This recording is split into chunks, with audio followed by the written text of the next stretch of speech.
कांग्रेस प्रदेश कार्यालय में कांग्रेस नेता सूर्यकांत धस्माना ने प्रेस वार्ता की, जिसमें उन्होंने पत्रकारों को संबोधित करते हुए कहा कि राहुल गांधी के नेतृत्व में भारत जोड़ो यात्रा जिसने पूरे भारत को जोड़ने का काम किया है, उसने उत्तराखंड के जिन युवाओं ने कश्मीर से कन्याकुमारी तक की 4000 किलोमीटर का पैदल यात्रा कर 136 दिनों का योगदान दिया था, उन सब लोगों को कल कांग्रेस प्रदेश कार्यालय में सम्मानित किया जाएगा।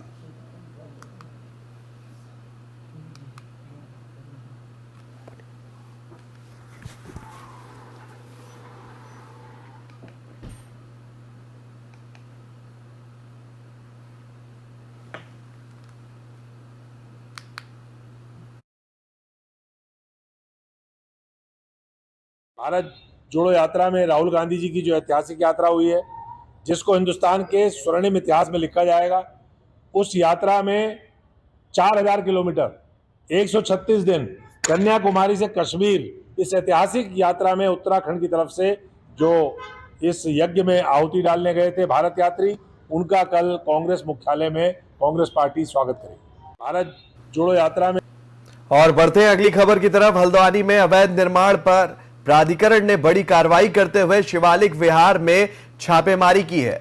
सिटी मजिस्ट्रेट ऋचा सिंह ने जमुआ अंडुआ के शिवालिक विहार में छापा मारते हुए बिना परमिशन से खोदे जा रहे बेसमेंट में खनन करते हुए रंगे हाथ कुछ लोगों को पकड़ा है। जेसीबी लगाकर बेसमेंट की खुदाई की जा रही थी। मौके पर पहुंची सिटी मजिस्ट्रेट ने काम रुकवाकर खनन विभाग के अधिकारी तथा अन्य अधिकारियों को बुलाया है। बताया जा रहा है कि आवासीय नक्शा पास करके कॉमर्शियल काम किया जा रहा था, लिहाजा सिटी मजिस्ट्रेट ने मौके पर छापेमारी कर कार्रवाई की है।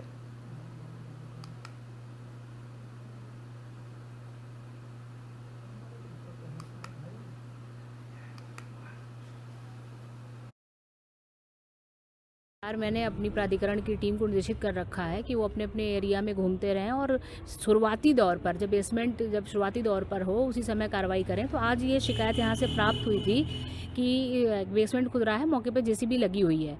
तो जब हम लोगों ने यहाँ निरीक्षण किया है तो मौके पे जेसीबी भी है और इन्होंने जो नक्शा दिखाया है वो इनका आवासी में पास है। और फिलहाल अभी चूंकि सिर्फ बेसमेंट खोद रहे हैं तो नक्शे के बारे में स्थिति इसलिए स्पष्ट नहीं हुई कि ये बनाएंगे क्या, लेकिन बेसमेंट पास नहीं है तो उसके आधार पर हमारी इसमें कार्रवाई हो रही है। चूंकि बेसमेंट अगर अनुमति नहीं मिली है, ना तो खनन विभाग की अनुमति है ना प्राधिकरण की अनुमति है, तो उस पर जो हमारी कार्रवाई है वो हम कर रहे हैं यहाँ पर, और खनन विभाग की टीम भी अभी पहुँच रही है।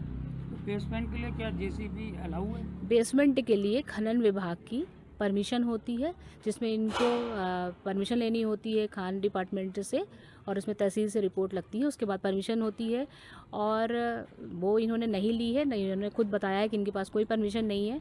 और बेसमेंट के लिए इनको प्राधिकरण से भी अनुमति लेनी पड़ती है, वो भी इन्होंने नक्शे में नहीं किया है। तो इसके आधार पर इन दोनों के तहत इनके ऊपर कार्रवाई की जा रही है यहाँ पर। मैंने वहीं विकासनगर में वाटर कूलर घोटाला अब तूल पकड़ता जा रहा है। बताया जा रहा है कि प्रधान और पंचायत सेक्रेटरी के द्वारा वाटर कूलर घोटाले में पंचायतों को जमकर लूटा गया है। सूत्रों के अनुसार कुछ पंचायतों में तो वाटर कूलर महा घोटाला किया गया।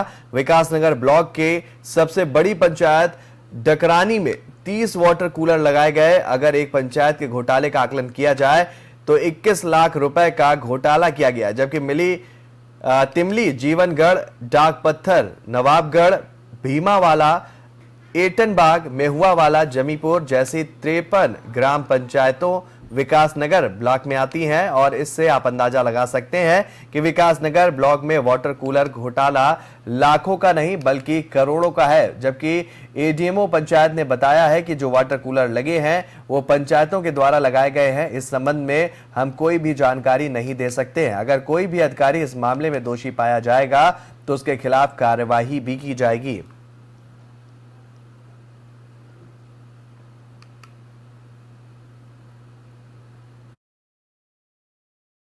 जो पास पैसा आता है, कहाँ से शासन अनुदान आता है, उस पैसे से ही क्या ये अपना जो है ग्राम पंचायत में खुद स्वयं परचेज करती मार्केट से।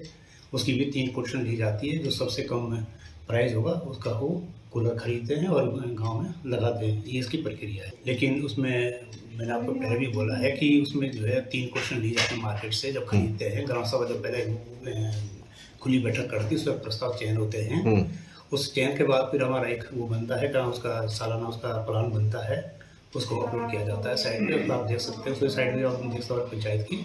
तो उसके आधार पर जब उसको काम करना होता है, पंचायत में कोई भी विकास कार्य करना होता है, जो